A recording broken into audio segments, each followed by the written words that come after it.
चलिए तो दोस्तों आज हम सवाल सीखने वाले हैं सवाल नंबर 4। ठीक है, टोटल मैं आपको 200 आपको सवाल कराने वाला हूँ। रेलवे ग्रुप डी की तैयारी कर रहे हो शॉर्ट्स के अंदर। ठीक है, तो सवाल नंबर 4 में आपका एक्स की वैल्यू यहाँ पर निकालना, कुछ आपका डाटा दे रखा है, ये मीन दे रखा है आपका 10।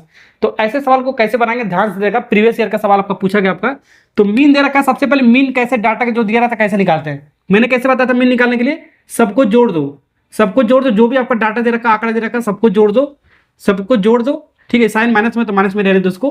ठीक है, सबको जोड़कर जितना भी आपका डाटा है हमारा उसको नीचे लिख दो काउंट करके। जैसे कि हमारा 1 2 3 है, 4 है, 5 हम नीचे लेते हैं, यही आपका मीन हो गया। बहुत सारे बच्चे क्या करते हैं, इसको भी काउंट कर देते हैं, 1 2 3 4 5 6 काउंट कर लेते हैं, ये आपका गलत है। ये x-1 आपका एक ही टर्म है आपका, क्या बाबू, एक ही टर्म है हमारा, ध्यान रखना आपका।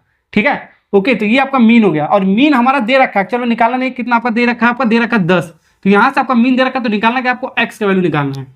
अब हमारा सवाल बन गया आपका। ठीक है, आराम से। ठीक, तो एक्स का वैल्यू निकाल लो। तो यहां से हमारा इसको इधर ले जाएंगे 5 को, तो हमारा ये मल्टीप्लाई में चला जाएगा, डिवाइड में तो मल्टीप्लाई में जाएगा 5 × 10, तो आपका कितना हो जाएगा आपका 50। तो आपका कितना हो जाएगा बाबू 50, रुक जा बासु 50। तो इसको हटा दो, उसका मतलब नहीं हमारा, अब इसको हटा दो, इससे मतलब नहीं हमारा। ठीक है, अब यहाँ पर इसको जोड़ के लिख लो 6, अब इसको जोड़ो 6 7 13, 13 12 25, 25 12 कितना हो गया आपका 25 और 12 कितना होगा आपका 35, 35 में से एक माइनस आपका 34 बचेगा, 34 प्लस एक्स बचेगा हमारा, क्या बचेगा आपका 34 प्लस एक्स बराबर क्या बचेगा आपका 50। तो यहाँ आपको एक्स की वैल्यू निकालना, 34 ये प्लस में इधर आएगा तो माइनस में आएगा, यानी 50 में से 34 जाएगा तो एक्स की वैल्यू कितना होगा आपका 16।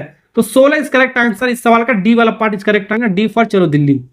ठीक है, ऐसे सवाल को ऐसे निकालेंगे। ठीक है, ओके, तो अगर तरीका आपने सीख गया तो एक सवाल मैं आपको दे रहा हूं होमवर्क करने के लिए, इस सवाल का आंसर आपको कमेंट बॉक्स में लिखकर बताने कितना है। Okay, bye, Tata.